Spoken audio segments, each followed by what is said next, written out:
aussi loin qu'on peut aller dans ce genre d'affaires, parce que notre association est malmenée actuellement avec des problèmes internes. Alors ça n'a rien à voir avec l'ufologie, bien entendu, c'est des problèmes internes, des problèmes disons, pas de rivalité, mais bref, enfin, je vais pas polémiquer là-dessus. En attendant, en 2009, j'ai reçu donc, de la main de Gérard Lebas les repas ufologiques, alors qu'ils étaient dans un état assez compliqué. Et Gérard avait décidé au même moment de quitter complètement l'ufologie. Et donc, c'est pour ça qu'il m'avait remis donc, les repas ufologiques. Je les ai remontés, parce qu'ils étaient un petit peu en difficulté, je les ai remontés, et j'en ai fait une association à but non lucratif, comme vous le savez, en juillet, qui a été déclarée officiellement en juillet 2010, mais dont le premier dépôt avait été fait en mars 2010, mais comme les lois Alsace-Moselle sont très strictes, et on a dû refaire les statuts, on a dû faire signer tous les membres du bureau, dont Gérard Lebas. Et aujourd'hui, il prétend que c'est pas vrai, mais le fait est, c'est que son document, il est au tribunal, et que sa signature est au tribunal. Donc, voilà. Donc cette affaire est à suivre. En plus que le problème, il veut garder le site, voilà. Puisqu'il veut laisser tomber, puisqu'il voulait quitter l'ufologie en 2009, voilà. Je ne vois pas ce qu'il ferait d'un site qui s'appelle les repas ufologiques. Exactement. Donc, alors, le site Les repas ufologiques, en 2009, c'était les repas ufologiques. Voilà. Donc, s'il me remet tout, c'est qu'il me remet tout ou rien. Ça éclaircit tout. Voilà, merci Christian. De rien. Si vous avez une question à poser, rapidement pour... bon. Alors, on va revenir sur plusieurs affaires qui me plaisent, qui m'intéressent. Il faut savoir que nos problèmes d'association ont commencé quand même avec l'affaire Golfech. L'affaire Golfech, c'est du ridicule. C'est une non-affaire. C'est de la foutaise. Hein? Seulement, quand même, elle a été le moteur de ce qui est arrivé à l'association. Et c'est ça qui me plaît bien dans cette histoire, c'est que comme c'est le moteur de ce qui est arrivé à l'association, comment ça se fait que cette affaire aussi futile, aussi ridicule, aussi méprisable, aussi tout ce qu'on veut, on nous en soit arrivé là. L'affaire Golfech, il y a eu quelques évolutions, nous avons tenté à plusieurs reprises, par tous les moyens, même en essayant un peu de biaiser, d'aller sur la centrale, de rentrer, de faire les 50 mètres qui séparent le poste de garde du bureau, de l'endroit où il y a eu l'observation, pour prendre des photos de l'endroit, pour voir si effectivement le film qui a été pris était bien des lampadaires. Il faut bien savoir une chose, que si c'est des lampadaires, les lampadaires sont encore là. Ils ne sont pas barrés. Donc, si ce qui a été filmé par le témoin, c'est des lampadaires, on devrait pouvoir le retrouver.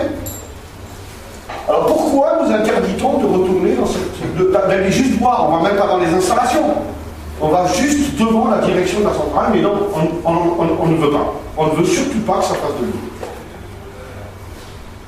Ensuite, le GEPAN. Bon, ben, le GEPAN, avec les petits moyens qu'il a, avec la réactivité qu'il a, il n'a pas pu faire les 100 km pour aller entendre les témoins, pour demander à voir les vidéos de la centrale, parce que effectivement les vidéos de la centrale sont considérées comme secret défense.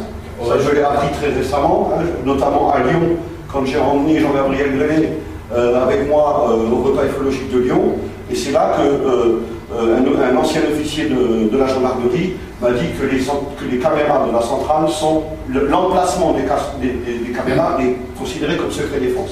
C'est-à-dire que si on a un film et qu'on le montre à la télé, on peut, avec des calculs simples, retrouver l'emplacement exact à 10 cm près de la caméra.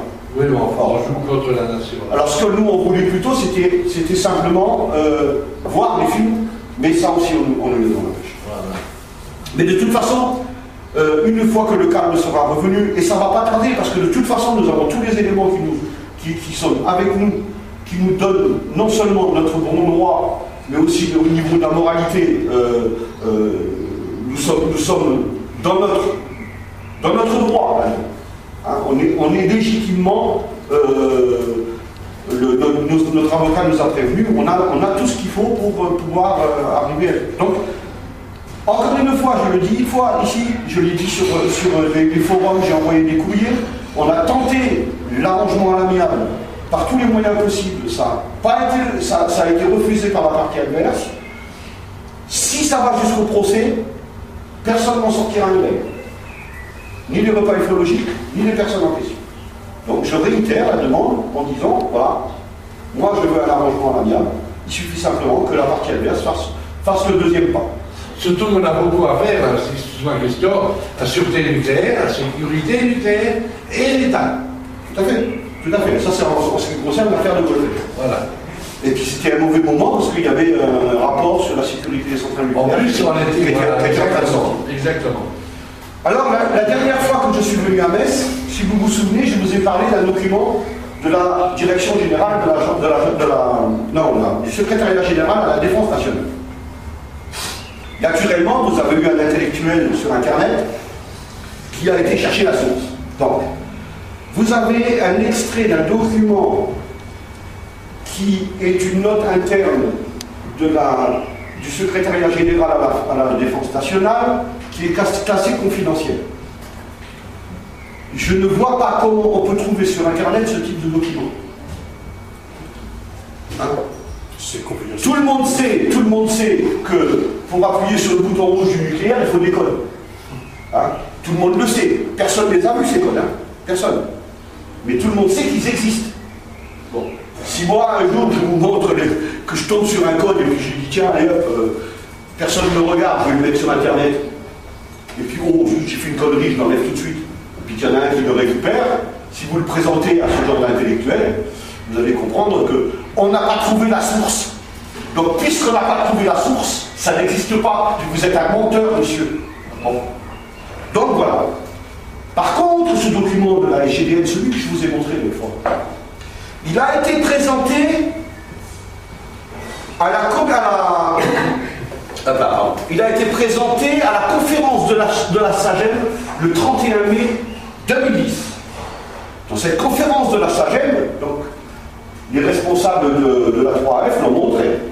Dans cette conférence de la SAGEM, il y avait un pater de militaires, des gens, des scientifiques du CNES et du CNRS, et puis quelques autres personnalités qui ont quand même un autre niveau que le nôtre, que le mien, que certainement le vôtre, et puis Michel pourra en parler.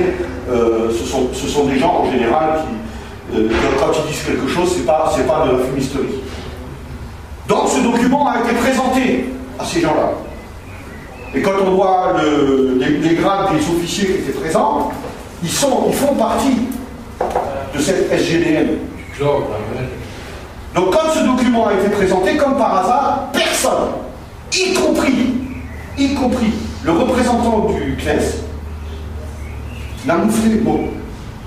Personne n'a dit que c'était un faux, personne n'a dit que c'était pas vrai, personne n'a dit que c'était pas vrai. Alors on a trouvé un monsieur qui effectivement avait des petites tendances conspirationnistes, qui s'appelait François Coutel. Et on lui a attribué ce document en disant il ne s'est jamais caché d'avoir écrit ce document. Mais il ne s'est jamais caché non plus de ne pas l'avoir écrit. Ça c'est clair. Hein? Parce que de toute façon, j'ai interrogé des gens qui l'ont côtoyé, qui l'ont connu, qui ont travaillé avec lui, et ils m'ont tous dit, unanimement, que c'était impossible que ce soit lui qui l'ait fabriqué. Parce que si c'était lui qui avait fabriqué ce document, avant sa mort, c'est-à-dire avant 98, il l'aurait déjà présenté. Or, M. Coutel est mort en 98, et c'est donc bien facile de lui attribuer. Alors ensuite, on lui a attribué aussi le terme OANI. Ah, c'est pas fini. On lui a aussi attribué le terme de OANI, en disant c'est M. Coutel qui a inventé le mot OANI. Seulement, comme ces gens ont une culture ufologique approximative, et que si on lit le livre de M. Jean-Gabriel Grenet, ce livre-là, vous voyez, c'est public, hein, c'est pas... vous regardez, document 1954, vous tapez JANAP, vous regardez JANAP 146, et vous verrez que déjà dans JANAP 146, il parle de OVNI, mais bien entendu en anglais, hein, c'est en anglais, mais il parle déjà de OVNI en 1954. Donc ce n'est pas M. Coutel qui a inventé le terme OVNI. Bon. Voilà pour ce truc de la SGDN.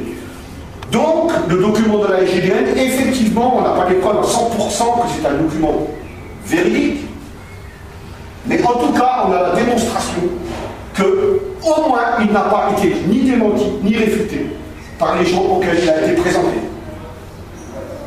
Voilà.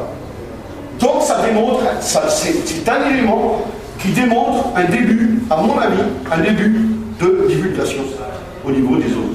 Et encore une fois, on doit se battre et on doit continuer à se battre. Il faut continuer à se battre. De toute façon, dans ce livre-là, on apprend aussi qu'en 1942, je crois, si mes souvenirs sont bons, 1942, la France s'intéressait déjà au phénomène OVNI, alors que Roswell est en 47 ans. Donc déjà en 1942, la France s'intéresse. C'est les dossiers, c'est les dossiers américains qui nous disent que la France s'intéresse aux ovnis. C'est quand même paradoxal. Alors bien entendu, tout ça c'est de la futilité parce que je vais essayer de pas trop déborder. C'est pas si futile, Christian. Ben non, c'est pas si futile. Voilà. Mais non, c'est pas si futile. Seulement, faudrait-il encore l'admettre? Mais moi, ce que j'ai l'impression, c'est que ces gens-là, et je pense aussi, y compris certains ufologues, je pense que ces gens-là ont peur de la vérité, ont peur d'apprendre des choses qui ne seraient pas terrestres. Merci pour le mot, pourquoi pas, terrestres. Ça a dit, hein. Et puis il y a d'autres gens, par exemple, qui nous posent des questions en nous disant il faut rentrer le phénomène OVNI dans un truc socio... comment il dit ça? C'est des cas psychosocial, un truc comme ça. Bon, bref, c'est un mot qui est sorti comme ça, vous savez, comme la baguette magique pour dire, eh bien, quand il y a un gars, c'est socio-psychologique. Voilà, j'ai retrouvé le socio-psychologique. Oh, le miracle de la socio-psychologie. Hein? Donc vous, monsieur, vous voyez un objet volant qui se pose dans votre chambre, hein? Eh bien, c'est le phénomène socio-psychologique. Vous ne l'avez pas vu, en réalité, vous êtes complètement taré. Vous êtes taré. Voilà. Donc c'est ça qui se passe. Donc c'est vrai que le phénomène socio-psychologique est existant, c'est vrai que ça peut être confondu, c'est vrai qu'une partie des témoins peuvent être victimes de ce genre de phénomène ou quoi que ce soit, mais pas 100%, excusez-moi quand même. Actuellement, 4000 témoins sur la région de Chine, 4000 témoins dans un village. Bon, mais là, il faut être quand même prudent avec les sources parce que c'est pas très bien que la Chine, ouais, bon. Voilà. Donc, c'est pareil pour le 5 novembre 90. Ils vont encore. Bon, je vais prendre une volée de bois vert, mais ça fait rien. Pour le 5 novembre 90, on a quand même un collège de 400 personnes qui ont vu des objets passer nord-sud. Hein. Et puis, comme par hasard, mais ça c'est le phénomène socio-psychologique qui rentre en ligne de compte. Donc tous ces gens-là, ils ont eu la berlue, les pauvres, il faut les soigner, ils ont tous pris le même médicament en même temps. C'est un médicament hypnotique. Voilà. Donc je voulais simplement remettre un petit peu les choses au point, notamment en ce qui concerne l'association, mais je ne vais pas en quitter sur le temps de parole de Denis. Je voulais simplement dire ça, et puis je vais inviter donc les deux responsables du repas de Metz à venir prendre la parole et puis à faire leur travail.